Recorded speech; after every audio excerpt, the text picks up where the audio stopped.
اسی اثنا میں مسجد کے مینار نما مورچے اور قاتل ایف سی کی طرف سے بھاری خودکار ہتھیاروں سے مسلسل 2 گھنٹے یک طرفہ فائرنگ ہوتی رہی، جس کے نتیجے میں 10 افراد شہید اور درجنوں زخمی ہو گئے۔ مقامی لوگوں کے ساتھ غیر مقامی ہزاروں دہشت گردوں نے خودکار اسلحے سے شہر کی اکثریتی شیعہ آبادی پر اندھا دھند فائرنگ شروع کر دی، اور ساتھ ہی ملیشیا کی طرف سے مارٹر گن کے گولے برسائے گئے۔ ایک ہی رات میں شہر پر 1000 سے زیادہ مارٹر گولے فائر کیے گئے۔ 100 سے زائد لوگ صرف ایک رات میں شہید و زخمی ہوئے۔ اگلی صبح صدہ شہر میں ایک سرکاری اہلکار طارق مرزا کے ساتھ قید 10 مسافر قیدیوں کو ششو کے مقام پر غیر مقامی درندوں کے حوالے کر کے ٹکڑے ٹکڑے کرنے کے بعد سڑک پر پھینک دیا۔ اسلام کے نام پر اسلام کو بدنام کرتے ہوئے اور قبائلی روایات کی دھجیاں اڑاتے ہوئے ان سیاہ قلبوں یزیدی پیروکاروں کے ہاتھوں ایجنسی کی تاریخ میں قیدیوں کے ساتھ اس طرح کا سلوک پہلی بار ہوا، جس نے جنگ کا نقشہ تبدیل کر دیا۔ اور ساتھ ہی ساتھ در آدم خیل میں کچھ ہی افراد کو پارا چنار کے متعصب وہابیوں کی ایما پر ذبح کر کے شہید کرنے کی افسوسناک خبر نے جلتی پر تیل چھڑکنے کا کام کیا، جس کے نتیجے میں جنگ نے پورے علاقے کو اپنی لپیٹ میں لے لیا اور کچھ ہی دنوں کے اندر 72 افراد شہید اور 250 زخمی ہو گئے،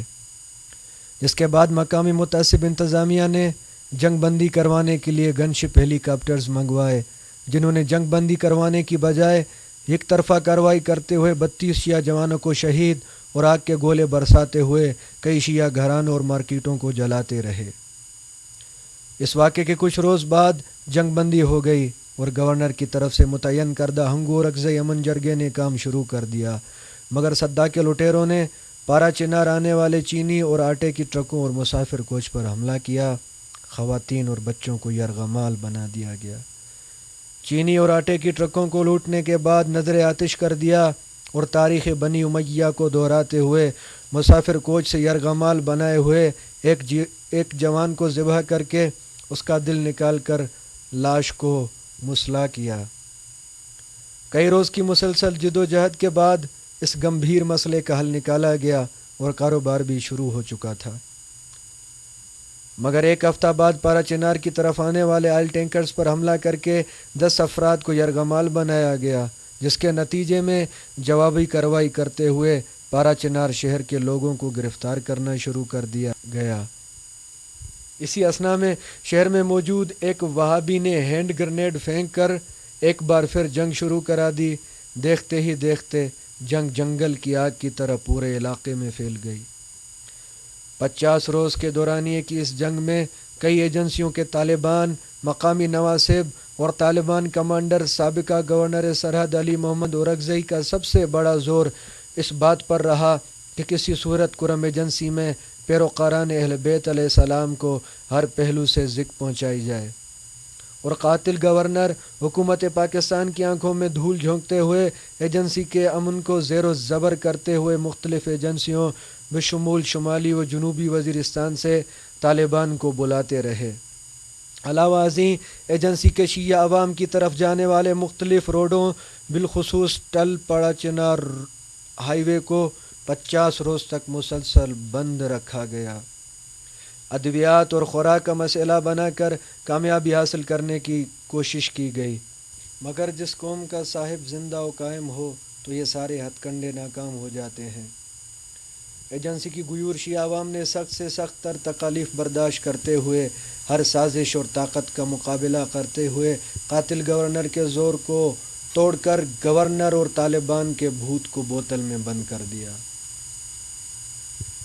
مسلسل غیر اعلانیہ کرفیو نے لوگوں کو لوٹ مار پر مجبور کر دیا۔ مکار گورنر کے حکم پر ایک طرف نواسب کے بچوں اور خاندانوں کو مقامی انتظامیہ ہیلی کاپٹرز کے ذریعے پشاور پہنچاتی رہی، تو دوسری طرف شدید زخمیوں کو متعصب مقامی انتظامیہ کی طرف سے نظر انداز کیا جاتا رہا۔ روزانہ کئی ہیلی کاپٹرز ایک فرقے کے لیے مسلسل آتے جاتے رہے، مگر خوراک و ادویات کی تقسیم انسانی بنیادوں پر نہ کی گئی۔ طالبان اور حکومت کے درمیان لڑی جانے والی جنگ کو سفاک گورنر نے طالبان اور شیعہ جنگ بنا کر اورکزئی اور ہنگو کے بعد پارا چنار کے شیعوں کو سزا دینے کی اپنی آخری آرزو پوری کرنے کی کوشش کی۔ اسی وجہ سے جنگ نومبر 2007 عیسوی کے دوران توری قوم کے لیے جاسوسی کے الزام میں ایک غریب سنی نائی کو منگک کے مقام پر ہاتھ پاؤں کاٹ کر انتہائی بے دردی اور درندگی سے سیاہ قلبوں نے ذبح کر کے شہید کر دیا۔ اگرچہ ہماری جنگ مقامی نواسب کے ساتھ تھی، مگر طالبان نے اس جنگ میں کسی اور کے ایجنڈے کو پائے تکمیل تک پہنچانے میں اجرتی قاتل کا کردار ادا کیا، کیونکہ ہماری جنگ نعوذ باللہ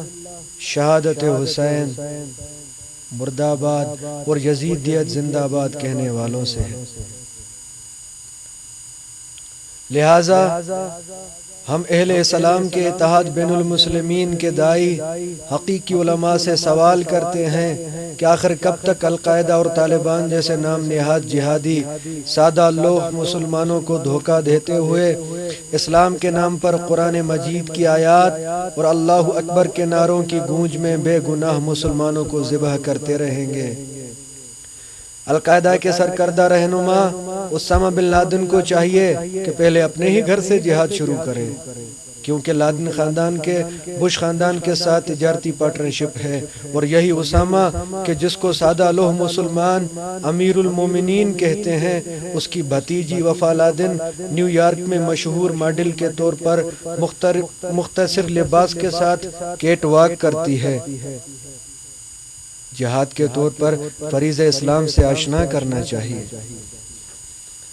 اگر القاعدہ اور طالبان کے نام نہاد جہادی واقعی اپنے آپ کو حقیقی مسلمان سمجھتے ہیں تو ان کو اپنی کارروائیاں اسلام کے حقیقی دشمنوں اسرائیل اور امریکہ کے خلاف کرنی چاہیے،